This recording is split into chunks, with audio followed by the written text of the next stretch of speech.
قرآن مجید فرقان حمید کی سورہ زاریات کی آیت نمبر 56 میں نے آپ کے سامنے تلاوت کی ہے۔ خالق کائنات نے ارشاد فرمایا وما خلقت الجن والانس الا لیعبدون، کہ ہم نے جن و انس کو، جنات کو اور عالم انسانیت کو اس مقصد کے بغیر پیدا نہیں کیا کہ وہ اللہ کی عبادت کریں۔ یعنی اس ایک آیت کے چند الفاظ میں اللہ پاک نے سارے عالم جنات کی تخلیق کا مقصد اور ساری عالم انسانیت کے تخلیق کا مقصد بتا دیا۔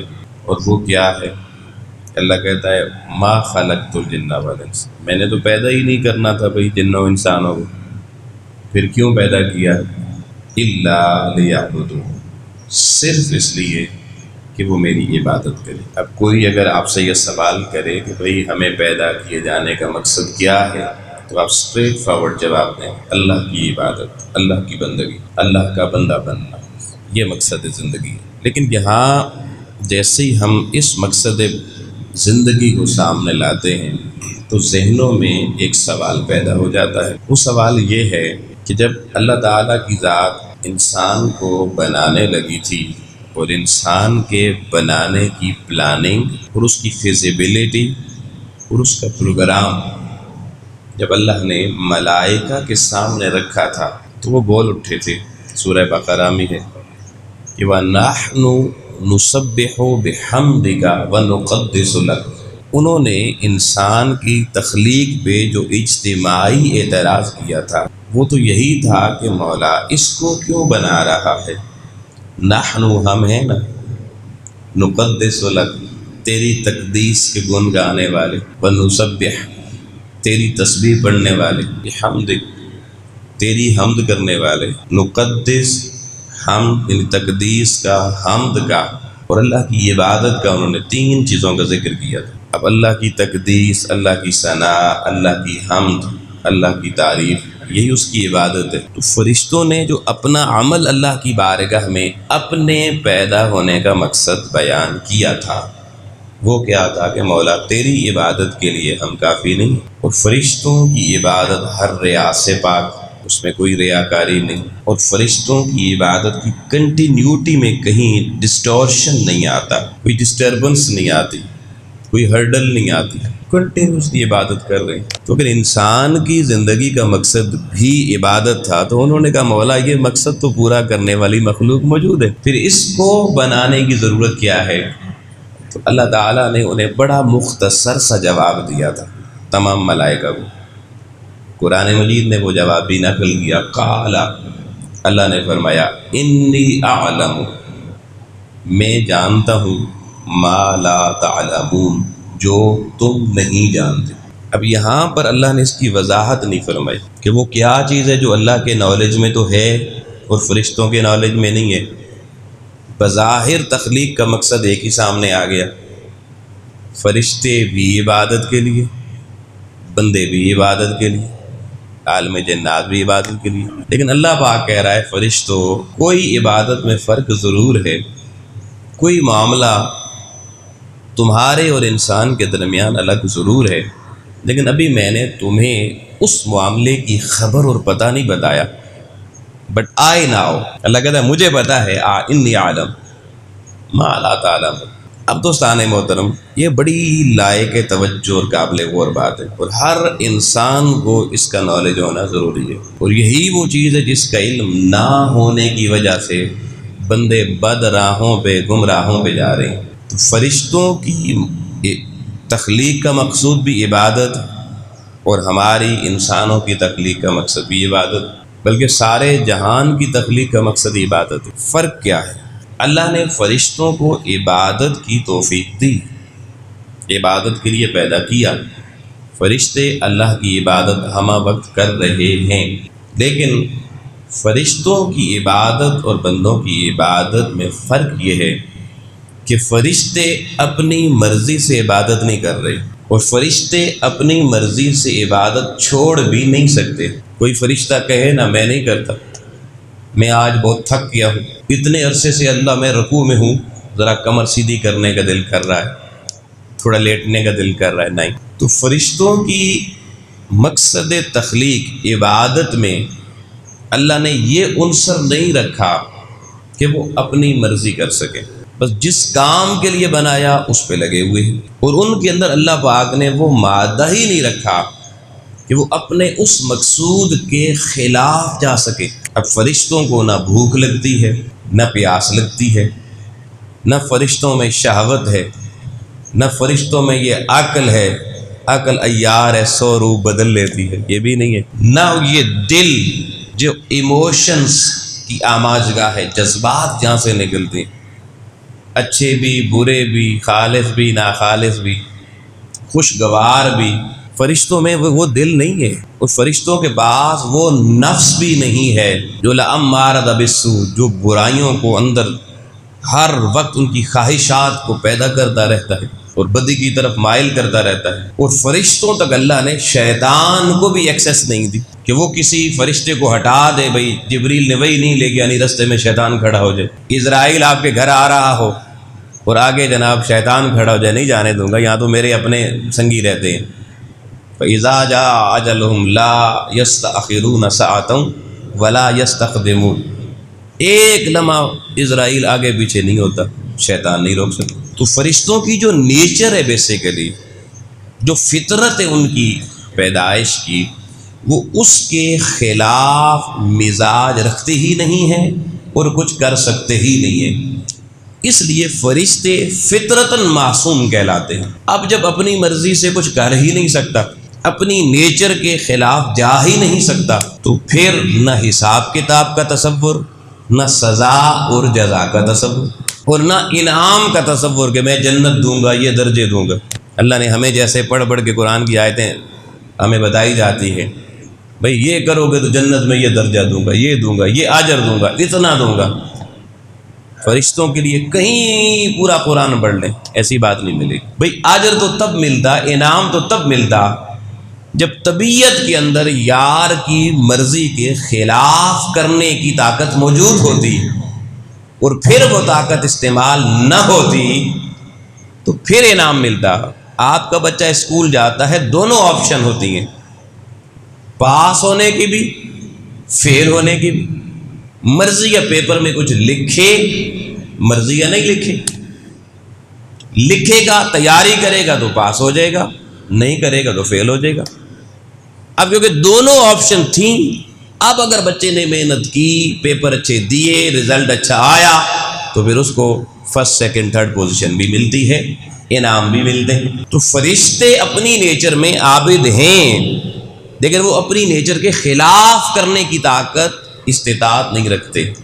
لیکن لوگوں، اللہ نے کہا انی اعلم ما لا تعلمون، اے میرے ملائکہ یہ بات تم نہیں جانتے جو آج بندے کو تخلیق کرتے ہوئے رب جانتا ہے، کہ اس کے اندر میں ساری شر کی طاقتیں بھی رکھوں گا، خیر کی طاقتیں بھی رکھوں گا، اور اس کو کمال یہ دوں گا کہ یہ شر سے ٹکرا جائے گا اور خیر کے راستے کی طرف آ جائے گا۔ یہ برائی کی ساری طاقتیں رکھنے کے باوجود اپنی گردن میری بارگاہ سے جھٹکے گا نہیں، میری بارگاہ میں جبین نیاز چکانے کے لیے حاضر ہو جائے گا۔ کائنات کی ساری نعمتیں ہونے کے باوجود، بھوک لگنے کے باوجود، پیاس لگنے کے باوجود، شہوت کی طلب ہونے کے باوجود، اگر اس سے پوچھو بھائی کیوں تو بھوکا پورا دن رہ رہا ہے، پیاسا رہ رہا ہے، نفس کی خواہش پوری نہیں کر رہا، تو وہ کیا کہے گا کہ بھائی میں کھا تو سکتا ہوں، پی تو سکتا ہوں، میں نفس کی خواہش تو پوری کر سکتا ہوں، مگر کیا کروں، میرا رب مجھے دیکھ رہا ہے۔ یہ جو تصور ہے اللہ کی خوف کا اور اس کی شان کریمی اور اس کی عظمت کا تصور ہے، اس تصور نے دوستان محترم بندے کو ساری کائنات کے فرشتوں سے ممتاز اور یگانہ کر دیا۔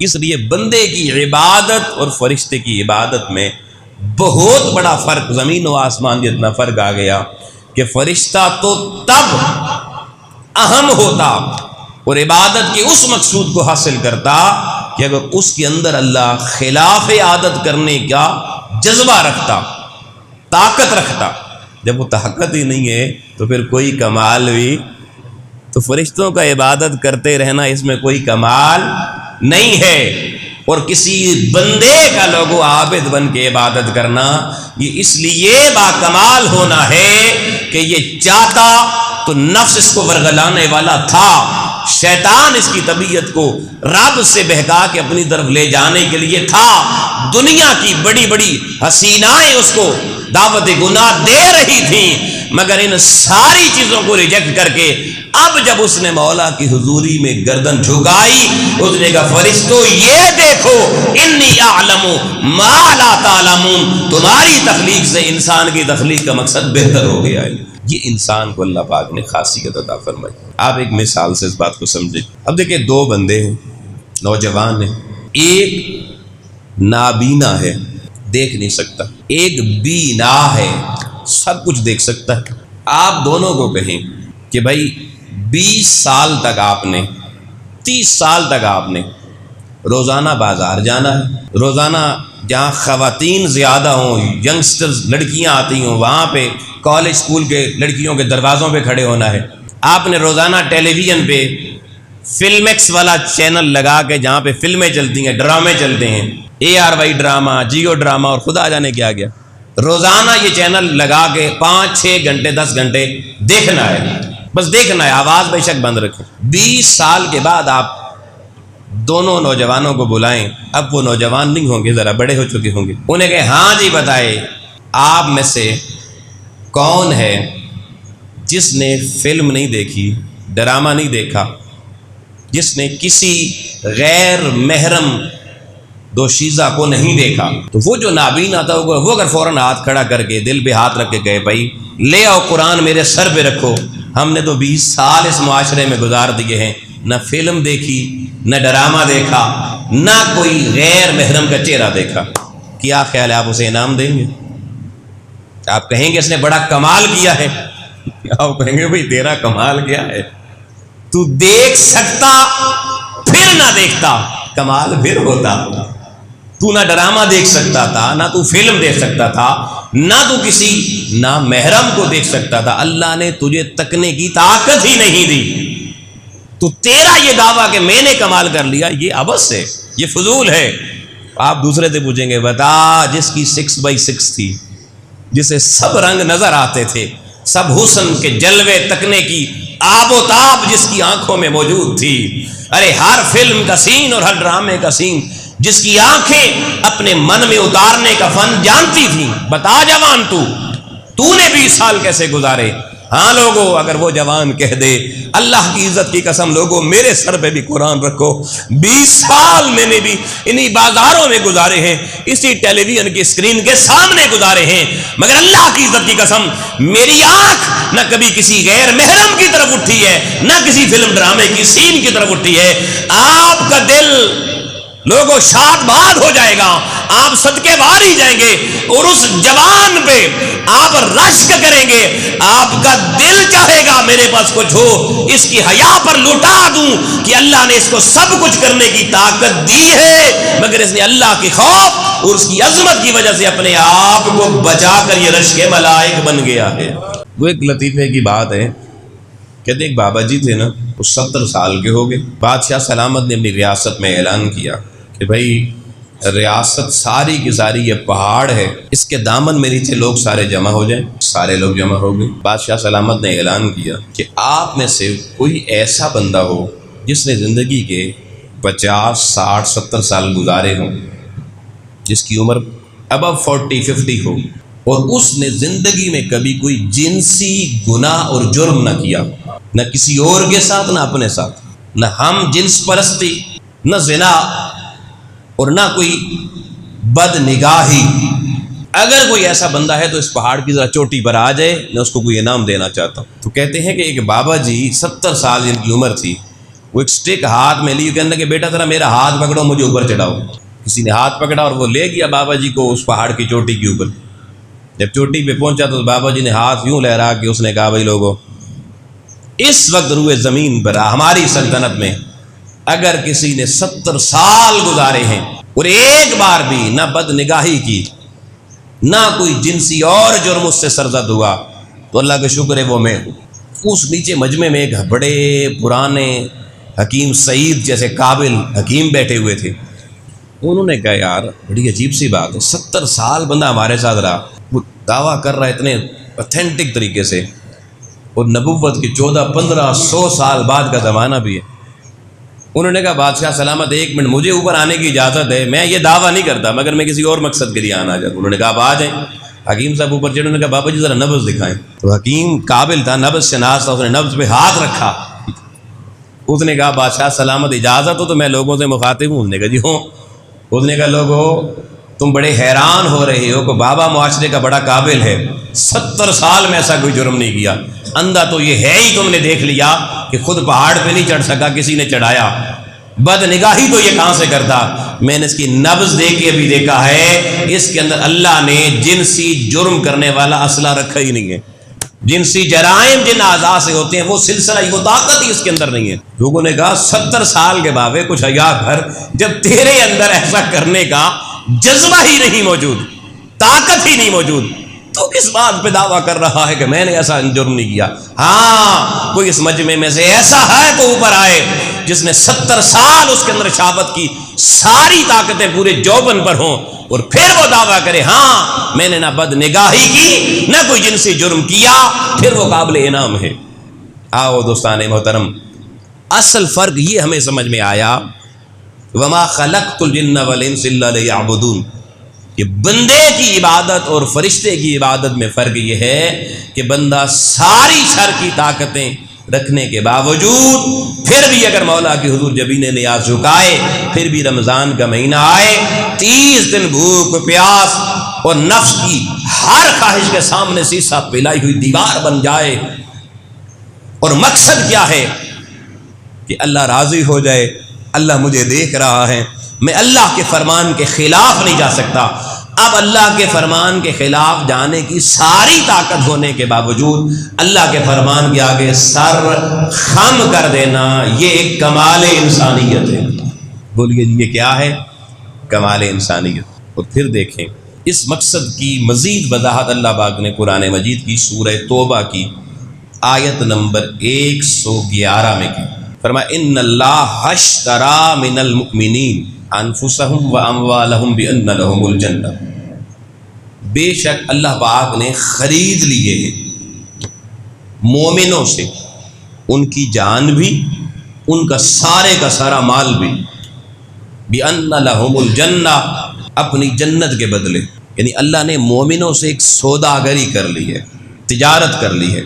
وہ کیا کہ اللہ نے کہا بھائی میں تمہیں جنت دوں گا، لہذا تم اپنی جان اور اپنا مال مجھے دے دو۔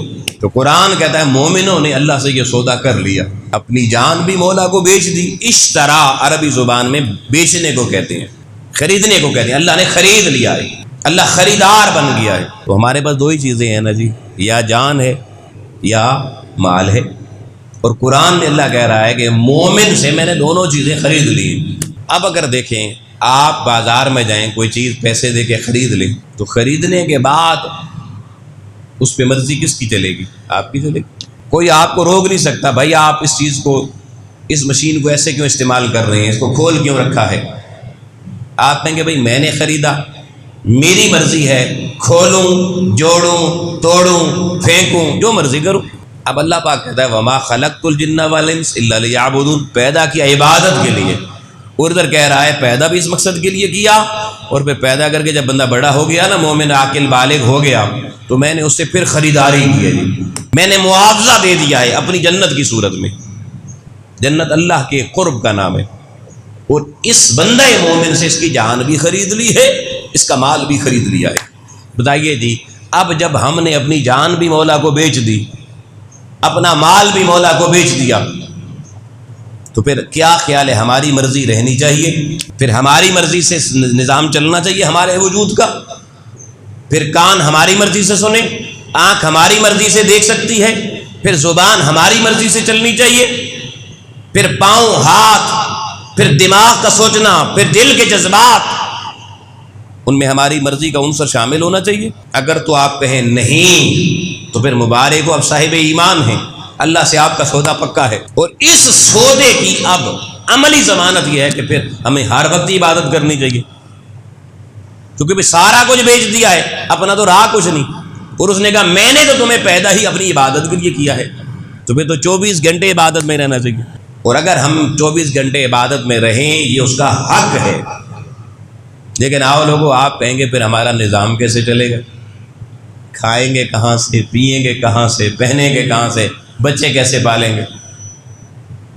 آؤ میرے اللہ رب العالمین کی رحمانیت کی وسعتوں پر قربان جائیں، اور اس کی رؤوفیت پہ قربان جائیں، اور اس کی ستاریت پہ لوگوں قربان جائیں کہ رب العالمین نے خرید بھی لیا ہے، اور خرید کے آزادی یہ دی۔ اس نے کہا بندے لے، مال بھی تجھے دے دیا خرید کر، جان بھی تجھے دے دی، اب اپنی مرضی سے جان بھی استعمال کر، مال بھی استعمال کر، بس کچھ شرائط ہیں، کچھ شرائط ہیں، یہ اوقات ہیں، اس میں تو نے میری بارگاہ میں آنا ہے، 5 وقت روزانہ دے دیے، اور سال میں 1 مہینہ کہہ دیا بندے یہ میرا مہینہ ہے، تو بھی میرا، مہینہ بھی میرا، میں تمہیں کہیں اور نہیں، میں تمہیں اپنی حضوری میں تکنا چاہتا ہوں۔ وہ کیوں؟ روزانہ 5 وقت کیوں؟ اور مہینہ، سال میں 1 مہینہ کیوں؟ اس لیے لوگوں کے دنیا کی کوئی بھی چیز ہو، گھر ہو، مشین ہو، گاڑی ہو، اس کو روزانہ کپڑا شپڑا لگانا پڑتا ہے، گرد شرد اتارنی پڑتی ہے، اور پھر اس کو سال میں کم از کم 1 بار کسی ورک شاپ میں لے کر جا کر اس کا کمپلیٹ چیک اپ کروانا پڑتا ہے، سروس کروانی پڑتی ہے، ٹیوننگ کروانی پڑتی ہے، اس کے کوئی آئل وغیرہ تبدیل کروانا پڑتے ہیں تاکہ وہ دوبارہ صحیح چلنے کے قابل ہو جائے، اس کی صفائی ستھرائی ہو جائے، اس کے گند زنگ اتر جائیں۔ اللہ کی ذات نے کہا بندے میں نے تیرے وجود کو بھی ایک مشینری عطا کی ہے، تو دنیا کے بازاروں میں جائے گا، تو تجارت کے بازاروں میں جائے گا، آفیسز میں جائے گا، تو کسان ہے تو اپنی زراعت کی زمینوں میں جائے گا، تو مزدور ہے مزدوری کرنے جائے گا، تو مخلوق میں جا کے بیٹھے گا، رشتہ داروں میں بیٹھے گا، دوستوں کے ساتھ بیٹھے گا، بندے تو غافل ہوتا چلا جائے گا، تیری طبیعت میرے سے دور ہوتی چلی جائے گی، تیرے اندر میری حضوری کا تصور مدھم بڑھتا چلا جائے گا، تیرا نفس تجھے دنیا کی رذالتوں خجالتوں میں اور دنیا کی کثافتوں کے اندر تمہیں مائل کر دے گا، تمہارا دل شہوت کے جذبات تمہارے اندر پیدا کر کے تمہیں نفسانی مریض بنا دے گا۔ اے بندے تو جب مجھ سے غافل ہو جائے گا، تو جب میری حضوری سے دور ہو جائے گا، میں سال میں 1 مہینہ ایسا دے رہا ہوں، تو جتنا مجھ سے دور چلا جا، تو جتنا مجھ سے غافل ہو جا، 1 مہینے کے لیے پلٹ کے میری بارگاہ میں آ کر میرے فرمان کا حیا کرنا تیرا کام ہے، تھوڑی جزا نہیں دوں گا، ہر جان و مال کی پاکیزگی عطا کر کے اپنے قرب اور حضوری کی دولت سے دوبارہ مالا مال کر دوں گا، کوئی کمی نہیں رہنے دوں گا۔ تو رمضان کا مہینہ اللہ نے دوستان محترم ہمیں ہماری ورک شاپ کا مہینہ رکھا ہے، یہ ہماری اسپرچول ورک شاپ ہے، روحانی ٹریننگ کا مہینہ ہے، اور اللہ کی ذات یہ چاہتی ہے کہ بندہ اس میں سب سے کٹ کے میرا ہو جائے۔ اس لیے ہم نے تو صرف سمجھا دن کو روزہ رکھ لیا، وہ بھی کھانے پینے والا، اور رات کو تراویح پڑھ لی تو شاید سارا کچھ اللہ کے نام ہو گیا۔ اس تصور کو بھی درست کرنے کی ضرورت ہے۔ پہلی رمضان کا پہلا تقاضا تو یہ ہے کہ 11 مہینے بازار چلاؤ، دنیا کماؤ، 1 مہینے کے لیے اتنا سٹور ضرور کر لو کہ 1 مہینہ تم دنیا چھوڑ دو لوگوں۔ پھر اس میں اعتکاف بھی اسی لیے رکھا، اور میرے آقا تو پورا مہینہ اعتکاف بیٹھتے تھے، پورا مہینہ۔ یار کبھی حضور کی اس سنت کو بھی تو دیکھو نا، حضور کو اعتکاف کی ضرورت تھی، حضور کو اللہ سے دور تھے معاذ اللہ، ضرورت کس کو ہے؟ مجھے، آپ کو۔ اور آخری عشرہ تو حضور نے ضرور بیٹھ کر ایک اپنی سنت جاریہ اس امت میں جاری فرما دی کہ بندو پہلا تقاضا تو یہ ہے کہ پورا مہینہ جلوتیں چھوڑ دو، خلوت میں آ جاؤ، پورا 11 مہینے دکانیں چلاؤ، بازار چلاؤ، سب کچھ کرو، 1 مہینے کے لیے عملاً دنیا کو دکھاؤ نا اس مولا کو، مولا دیکھ بازار بند کر دیا، دکان بند کر دی، دفتر بند کر دیا، پراپرٹی کی ڈلیوری چھوڑ دی، تیری چوکھٹ پہ آ کے بیٹھ گیا، تو نے بلایا تھا میں آ گیا، 11 مہینے میں دنیا میں رہا، 1 مہینہ تجھے دے رہا ہوں، مولا اب مجھے قبول کر لے۔ ہے یہ بھی تھوڑا، مگر کم از کم میں کہہ رہا ہوں پہلا تقاضا تو یہ تھا۔ لیکن اگر آپ کہیں حلال کا اتنا جوڑا ہوا نہیں ہے، مجبوریاں اتنی وابستہ ہیں کہ 1 مہینہ تو نکالنا ناممکن ہے، تو دوسرا تقاضا یہ ہے کہ کم از کم 2 عشرے نکال لیں۔ اگر آپ کہیں 2 بھی ناممکن ہے تو پھر کم از کم 1 عشرہ تو یار کم سے کم میں کہتا ہوں، حق تو یہ ہے کہ حق ادا نہ ہوا، لیکن کم از کم منہ دکھانے کے قابل تو ہو جاؤ نا۔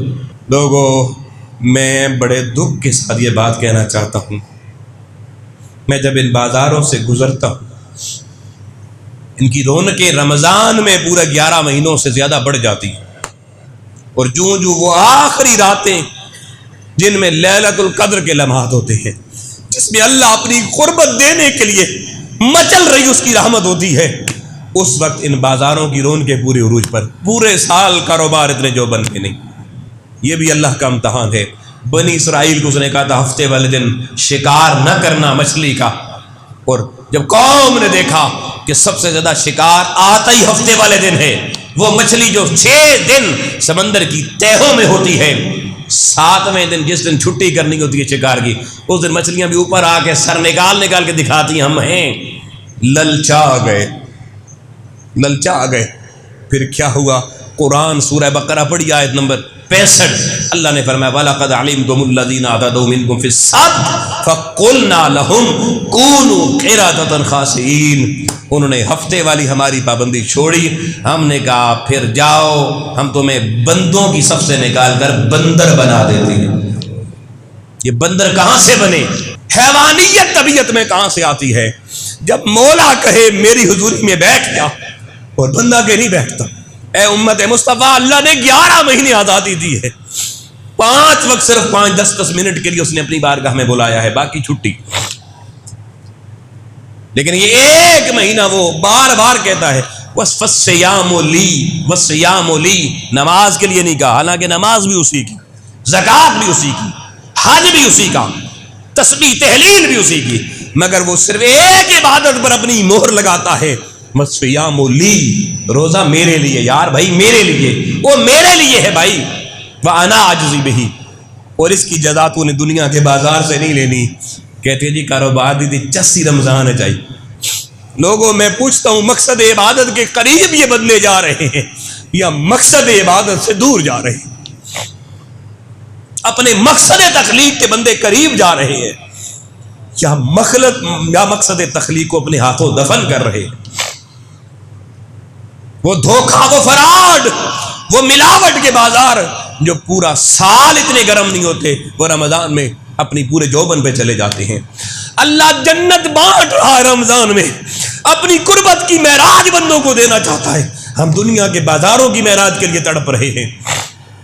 اور وہ آخری رات جس میں روزہ داروں کو انعام کی رات حضور نے کہا آتی ہے، اور اللہ روزہ داروں کی جس رات کو بے حساب بخشش کا اعلان کرتا ہے، اس دن تو ان بازاروں میں دھکے لگتے ہیں۔ یہ میری بستی کا جوان ساری رات بازاروں میں بدنگاہی کرتا رہتا ہے، پھر کہتے ہیں اللہ ہمارے حالات نہیں بدلتا، سفارش کے بغیر نوکری نہیں ملتی، رشوت کے بغیر کام نہیں ہوتا۔ میرے جوان بھائی، واقعی تیرا کام رشوت کے بغیر نہیں ہو سکتا، سفارش کے بغیر نہیں ہو سکتا۔ کیوں؟ تو نے اللہ کے مقصد تخلیق کو بھلایا ہے، اس نے تجھے بھلا دیا ہے، تو نے اس کا گھر چھوڑا ہے، اپنے مالک کا در چھوڑا ہے، اس نے تجھے ٹھوکر مار کے اپنے دربار سے لا تعلق کر دیا۔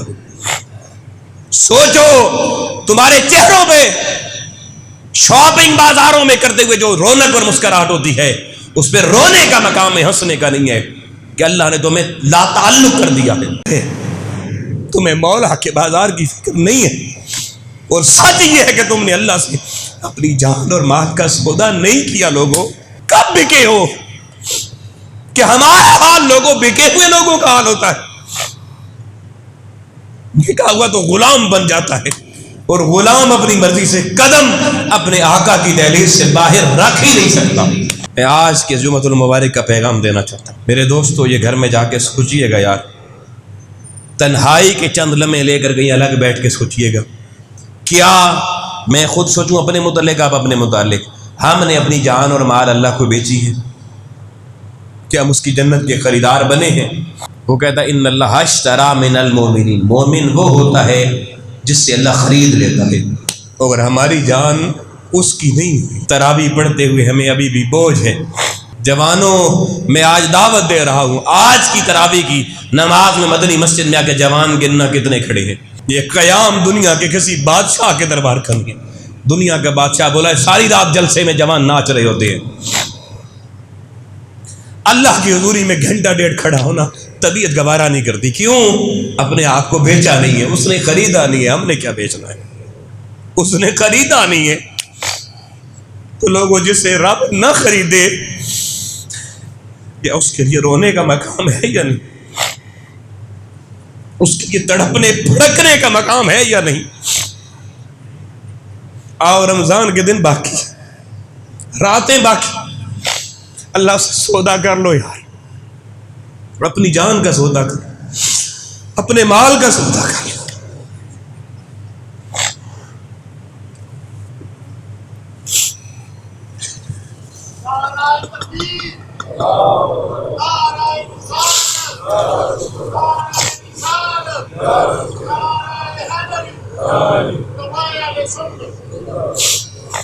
اس نے تو صرف تراویح کا گھنٹے کا تقاضا نہیں، اس نے تو ساری رات بھی مانگی تھی، سارا دن بھی مانگا تھا۔ وہ تو چاہتا تھا یا ایھا الذین آمنوا کتب علیکم الصیام کما کتب علی الذین من قبلکم لعلکم تتقون۔ روزے کا مقصد بتایا کہ روزہ میں نے اس لیے دیا ہے کہ تم پرہیزگار بن جاؤ۔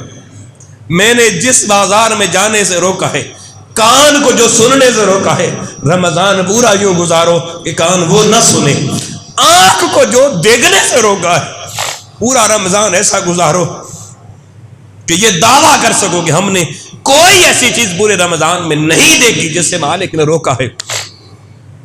ہاتھ تمہارے اس جانب نہ اٹھیں، پاؤں اس طرف نہ اٹھیں جس طرف مولا نے روکا ہے۔ دل میں کوئی ایسا خیال، دماغ میں ایسا خیال، دل میں ایسا جذبہ اور نفس میں ایسی خواہش پیدا نہیں ہونی چاہیے جس سے میرے رب نے روکا ہے۔ ساری ضرورتیں بنیادی انسان کی ہیں، کھانا پینا، مگر کتنا ضرورت ہے یار؟ پورا دن فکر ہے افطاری میں یہ بھی ہو جائے، یا کچھ اللہ کی تسبیح کی بھی فکر ہے۔ فرشتوں سے بہتر انسان ایسے نہیں بنتا ہے بھائی جان۔ پیدا کیا انسان کو درد دل کے واسطے، ورنہ طاعت کے لیے کچھ کم نہ تھے کر روبے۔ یہ درد دل کیا ہے؟ یہ جس دن درد دل آ جائے گا میں دیکھوں گا پھر آپ کی آنکھیں کیسی نہیں چھلکتی، پھر آپ اللہ کا نام سن کے کیسے نہیں روتے۔ آؤ پلٹ آؤ دوستو، بہت ہو گئی یار، کس سے ناراض ہوئے بیٹھے، کس سے دور ہوئے بیٹھے۔ تو آنے والے رمضان کے لمحات، آج جمعے سے اٹھو اس تصور سے اٹھو کہ مولا تو نے کہا روزے کا مقصد تقویٰ ہے، بے مقصد عبادت کا تو کوئی فائدہ نہیں ہے نا۔ اور تقویٰ ہر اس چیز سے رک جانا ہے جس گلی میں مولا نے جانے سے روک دیا، وہ آنکھ ہو، کان ہو، زبان، دل ہو یا دماغ ہو، ان کے آگے روزے کی ڈھال لگا دو بس۔ اگر ایسا رمضان پالو گے، اللہ رب العالمین کی عزت و جلال کی قسم، رمضان عید کا چاند بعد میں نکلے گا، اللہ اپنی قربت کی آغوش اور اپنی معرفت کی خوبصورت گلدستہ تمہیں پہلے عطا فرما دے، اس کے بعد زندگی کا مزہ کچھ اور ہوگا یار۔ آؤ اللہ کی بارگاہ میں دعا کرتے ہیں، مالک و مولا ہمیں جو گزر گیا اس پہ معافی عطا فرما، ہم تو اس کی تلافی اب نہیں کر سکتے، مولا معافی عطا فرما۔ اور جو رہ گئے ہیں دن اور راتیں، اللہ ہر رات کو ہمیں شب قدر سمجھ کر اور ہر دن کو تو اپنے قرب والا دن اور اپنی حضوری والا دن سمجھ کے ایک ایک لمحہ گزارنے کی اور بتانے کی توفیق عطا فرما۔ اور یہ جو میں نے گزارش کی، ہو سکے تو یار چھوڑ دو، باقی 11 مہینے کرو، لیکن اگر بہت ہی ضروری ہے، کام پہ جانا، دفتر میں جانا مجبوری ہے، تو پھر اس کو بھی لمیٹڈ جتنا کر سکتے ہو کم سے کم کرو۔ اور اس کے اندر پھر آنکھوں پہ حیا کی پٹی باندھ کے نکلو، کانوں میں رویاں ٹھونس کے نکلو، دل اور دماغ اور نفس ان کے جذبات اور خواہشات کو قابو کر کے نکلو، اور لا حول ولا قوہ زبان پڑھتی رہے، استغفر اللہ العظیم سے زبان تر رہے، اور آقا علیہ الصلوۃ والسلام کی ذات پہ درود و سلام کے نغمے تمہارے دل و دماغ سے الاپتے رہے جتنی دیر باہر رہیں، اور یہ تصور رکھیں اللہ دیکھ رہا ہے۔ اللہ، بس ایک دفعہ یہ جملہ بول دیں گا، اللہ اللہ دیکھ رہا ہے، اللہ دیکھ رہا ہے۔ اس کو پکاؤ، اس کو ورد زبان بناؤ، اپنے اندر ہر وقت یہ تصور لاؤ، زبان حال سے ہر وقت اپنے ان کانوں کو اور دماغ کو سناؤ، بس اللہ مجھے دیکھ رہا ہے، اللہ مجھے دیکھ رہا ہے۔ جس دن یہ آپ کا تصور پک جائے گا نا، اس دن میں پورے وثوق سے کہہ سکتا ہوں آپ کی نگاہیں بھی کسی بد نگاہی کے لیے اٹھنے سے پہلے کہیں گی اللہ دیکھ رہا ہے، وہ جھک جاؤ۔ کانوں کی طرف کوئی غلط آواز آئے گی، آپ کہیں گے انگلیاں ٹھوس لیتا ہوں، اللہ دیکھ رہا ہے۔ زبان جب بھی کوئی ایسا جملہ اس پر آئے گا جو اس کی بتائے ہوئے طریقے کے منافی ہوگا، آپ روک لیں گے اسے، یہ سوچ کر اللہ دیکھ رہا ہے۔ اللہ کریم ہمیں ایسا رمضان گزارنے کی توفیق عطا فرمائے۔ وآخر دعوانا